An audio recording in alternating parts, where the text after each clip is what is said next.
आज से 5000 वर्ष पहले इस सारे संसार पर क्षत्रियों का शासन था।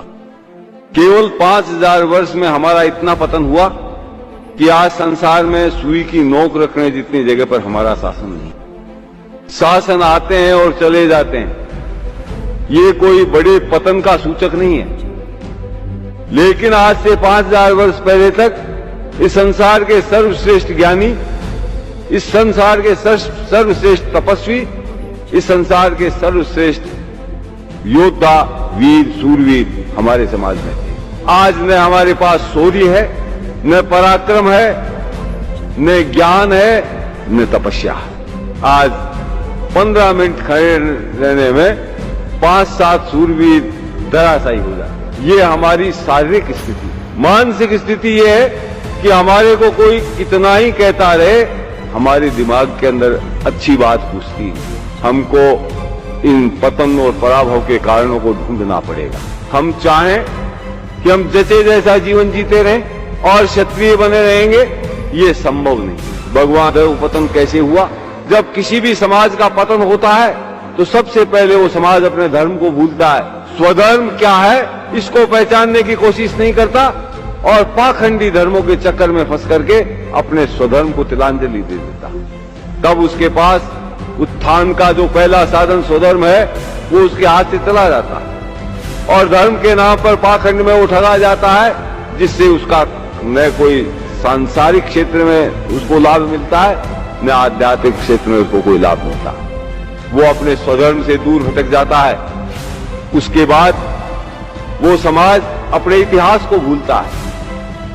आज विभिन्न क्षेत्रों में ऐसा कोई क्षेत्र नहीं जिसके अंदर हमारा महापुरुष पैदा नहीं हुआ हो और जिसने संसार भर में अपनी ख्याति नहीं पैदा की। वो रजनीश कहता था 10,000 रोज 10,000 मनुष्यों को, सैनिकों को रोज युद्ध में मारने वाला भीष्म पितामह भी क्षत्रिय समाज में पैदा हुआ और चींटी को भी मत मारो, ये अहिंसा का उपदेश करने वाला भी क्षत्रिय समाज में हुआ। चारों तरफ की ज्ञान की हमने पराकाष्ठाएं तोड़ दी, वीरता की हमने पराकाष्ठाएं तोड़ दी, तपस्या की हमने पराकाष्ठाएं तोड़ दी।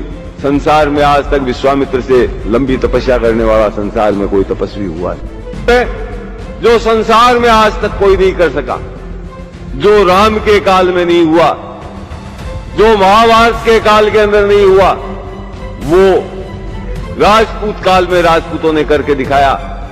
माथा कटने के बाद लड़के दिखाए और माथा कटने के बाद 1-2 हाथ तलवार के चला दिए नहीं, कोसों तक बिना माथे के लड़ते हुए चले गए। लोगों का सिर यहां पड़ा है, धड़ मिला है 5 कोस दूर, धड़ मिला है 10 कोस दूर। आज दोनों जगह उनकी समाधियां बनी हुई हैं, दोनों जगह पूजे जाते हैं। जहां सर गिरा वहां भी समाधि बनी हुई है, वहां भी पूजा होती है। जहां धड़ गिरा वहां भी समाधि बनी हुई है, वहां भी पूजा होती है। ऐसा कोई क्षेत्र नहीं था जिसके अंदर हम सर्वश्रेष्ठ नहीं, और आज ऐसा कोई क्षेत्र नहीं है जिसके अंदर हम सबसे गए गुजरे नहीं। चाहे वो ज्ञान का क्षेत्र हो, चाहे वो वीरता का क्षेत्र हो, चाहे वो तपस्या का क्षेत्र हो, चाहे शारीरिक बल का क्षेत्र हो, चाहे बौद्धिक बल का क्षेत्र हो, चाहे मनोबल का क्षेत्र हो, चाहे आध्यात्मिक बल का क्षेत्र हो, हर क्षेत्र के अंदर हम पिछड़ते जा रहे हैं। उसका कारण अपने धर्म का और इतिहास का ज्ञान नहीं होना। इतिहास मरे हुए समाज को पुनर्जीवित करने की क्षमता रखता है। इतिहास निर्जीव शरीर में जीवन पैदा करता है। एक विदेशी पर्यटक भी रणथंभौर को देखने जाता है, एक विदर्भी भी रणथंभौर को देखने जाता है, एक दूसरे समाजों का रणथंभौर को देखने जाता है। वहां क्या देखता है? कितने ऊंचे पहाड़ पर ये बना है, इसकी दीवारें कितने सुरक्षित है, इसमें महल कैसे बने हुए हैं, ये देख के लोग जाते हैं। और हम भी आज उन पर्यटकों की तरह रणथंभौर, चित्तौड़ आदि किलों को देखते हैं। उसका कारण क्या है? इतिहास का के ज्ञान का अभाव। हमारे अंदर वो चिंगारी नहीं फूंक सकते जो चिंगारी रणथंभौर के अंदर विद्यमान। यदि हमको इतिहास का ज्ञान होता तो कोई भी राजपूत रणथंभौर के किले की सीढ़ियों पर चढ़ता, तब उसका कलेजा धक धक करने लग जाता, कहीं ऐसा नहीं हो अंदर जोहर हो रहा हो, मैं अंदर प्रवेश करूं, कहीं जोहर की जलती ज्वालाएं मेरे को नजर नहीं आए, कहीं ऐसा नहीं हो जीत कर भी दुश्मन के झंडों को आगे करके लौट रहा हमीद जोहर के निराशाजनक प्रदर्शन को देख करके अपने जीवन से निराश हो गया हो, वो कहीं अपना मस्तक काट करके शिव जी के ऊपर नहीं चढ़ा रहा। इस इतिहास का ज्ञान नहीं है तो हमारे लिए रणथंभौर एक पत्थरों की दीवारों से अधिक कुछ नहीं, एक पत्थरों का संग्रह मात्र है। आज हम अपने स्वधर्म को भूल रहे हैं, पराये धर्म को अपना धर्म समझ रहे हैं। कृष्ण भगवान ने गीता में कहा है, श्रेया नाम स्वधर्मो विगुण पर धर्मो भयाव। तेरे स्वधर्म का पालन करने में ही तेरा कल्याण है। दूसरा धर्म भय को देने वाला, दूसरा धर्म तेरे को कायर बना देगा, तेरे को पलायनवादी बना देगा। फिर कृष्ण भगवान कहते हैं, दूसरे के धर्म का तू ठीक प्रकार से पालन कर ले तो भी तेरा कल्याण संभव नहीं, लेकिन अगर तेरे स्वधर्म का तू टूटा फूटा भी का पालन कर लेगा तो तेरा कल्याण। आज उस स्वधर्म को जानने और सीखने की चेष्टा हमारे समाज में नहीं। हम अपने स्वधर्म को अपनाने की चेष्टा नहीं करेंगे, हमारे अंदर जीवनी शक्ति नहीं आ सकती। जब तक अपने इतिहास का ज्ञान नहीं करेंगे, हमारे अंदर प्राण शक्ति का विकास नहीं हो सकता। और पराभव का अंतिम सोपान है संस्कार, सांस्कृतिक पराभव। अपनी संस्कृति को भूल जाना।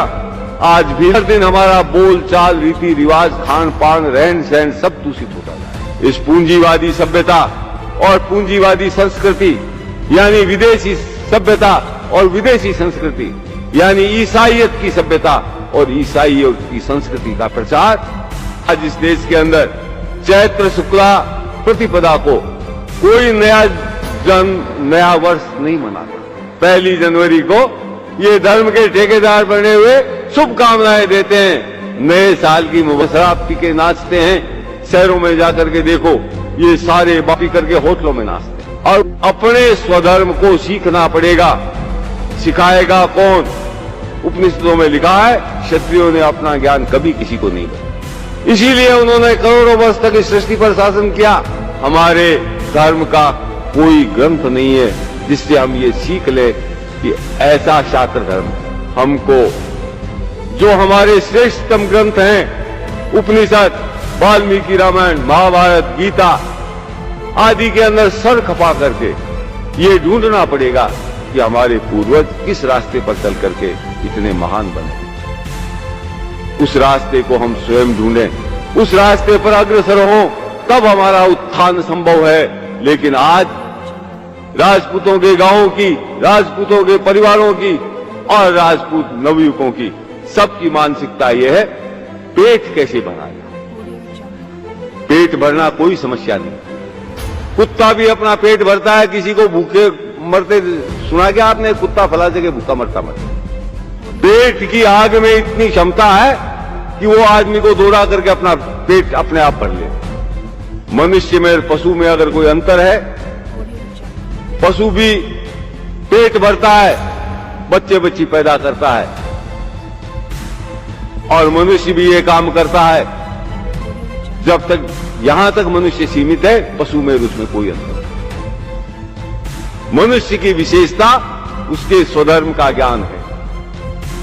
वो अपने स्वधर्म का ज्ञान अर्जित करके उसके रास्ते पर चलता है, सह उद्देश्य जीवन जीता है, अपने स्वधर्म का पालन करने के लिए जिंदा रहता है, तब वो मनुष्य है, तभी वो क्षत्रिय है।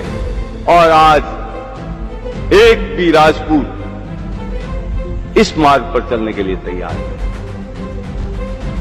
उनको ऐश चाहिए, उनको आराम चाहिए, उनको दूसरों की देखा देखी अपनी संस्कृति को तूली लगाना मंजूर है, लेकिन अपने धर्म, इतिहास और संस्कृति को रक्षा के लिए प्रयत्न करना मंजूर है।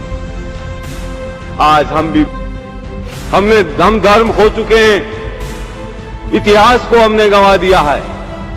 झूठे इतिहास को हम पढ़ करके हमारा इतिहास मान रहे हैं, अपने मुंह से अपने महापुरुषों को कलंकित कर रहे हैं। और अब आजादी के बाद हमने अपना जनाजा निकालने की तैयारी कर रहे हैं। आजादी के बाद हमारा जितना सांस्कृतिक पतन हुआ है, उतना पिछले 5000 वर्ष में, जितना पतन हमने पिछले 50 वर्ष में। इस पतन के बाद हम राजपूत नहीं रहेंगे, हम क्षत्रिय नहीं रहेंगे, इस बात को आपको स्वीकार करना चाहिए। और नहीं स्वीकार करेंगे तो भी आप राजपूत नहीं रहेंगे। स्वीकार करेंगे तो प्रयत्न करेंगे क्षत्रिय बने रहने के लिए, राजपूत बने रहने के लिए, और तब हो सकता है हमारा ये डूबता हुआ समाज डूबने से बच